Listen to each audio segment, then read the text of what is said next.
Je znanstvena monografija izšla v sklopu počastitve 200. obletnice smrti Valentina Vodnika. Njen namen pa je osvetliti njegovo vlogo in prispevek na najrazličnejših področjih delovanja, prinaša pa tudi nekaj novih spoznanj o Vodnikovi osebi in družini. Prispevki v monografiji so razdeljeni v 3 tematske sklope. V prvem sklopu z naslovom Valentin Vodnik, genealogija in značaj je etimolog Marko Snoj podal možne razlage Vodnikovega priimka in kot najverjetnejši izvor navedel hišno ime v bližini vode. Zgodovinar Boris Golec je na podlagi matičnih knjig in drugih arhivskih virov predstavil življenje Vodnikovih ožjih družinskih članov in njihovih neposrednih potomcev, pa tudi preteklost in nadaljnjo usodo Vodnikove domačije. Sklop zaključuje prispevek grafologa Boruta S. Pogačnika, ki je z metodo Bernharda Wittlicha iz Vodnikovega rokopisa razbiral avtorjeve značajske lastnosti. V osrednjem sklopu z naslovom Raznovrstnost Vodnikovega strokovnega delovanja so predstavljeni njegovi prispevki k slovaropisju, učbeniški dejavnosti, poznavanju antike, njegova uredniška in publicistična dejavnost, pridigarsko delovanje in celo njegovi gorniški podvigi. Med avtorji v tem sklopu prevladujejo jezikoslovci.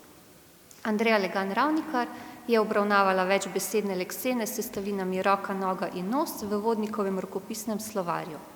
2 prispevka v tem delu sta posvečena Vodnikovim učbenikom, ki jih je pripravljal v obdobju ilirskih provinc. Irena Orel je tako primerjalno s tujejezičnimi predlogami obravnavala njegove jezikovne učbenike za osnovne šole in gimnazije, za slovenščino, francoščino in italijanščino. Martina Orožen pa je primerjalno s predhodnim Japljevim velikim katekizmom teološko, jezikovno, normativno in prevodoslovno razčlenila Vodnikov katekizem Krščanski nalog za ilirske dežele. Blanka Bošnjak je predstavila pomen in žanrsko vrstno zastopanost v Vodnikovi Mali in Veliki Pratiki in Ljubljanskih novicah. Monika Kalin-Golob pa je ugotavljala, ali lahko v prvem slovenskem časniku Ljubljanske novice iščemo nastanek slovenskega novinarskega stila.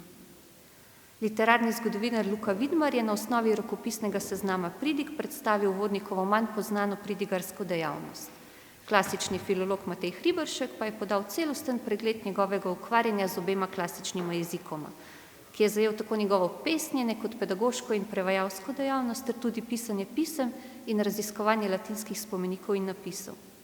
Zgodovinar Peter Mikša je v sodelovanju z mlado raziskovalko Majo Vehar predstavil Vodnikovo vlogo pri odpravah v Triglavsko pogorje na pobudništvo Žige in Karla Zoisa ter tudi njegov prispevek k nastanku slovenske planinske poezije. Zadnji sklop v monografiji je naslovljen Valentin Vodnik v literarni in kulturni zgodovini ter prinaša prispevek Igorja Grdine in Marjana Daviča. Prvi je preverjal Vodnikovo oznako prvi slovenski pesnik v starejši slovenski literarni zgodovini, pri Stritarju, Levcu in Bistalarju. Drugi pa je predstavil Vodnika kot prvega slovenskega pesnika, ki je bil v 19. stoletju deležen posmrtnih kultnih oblik čaščenja.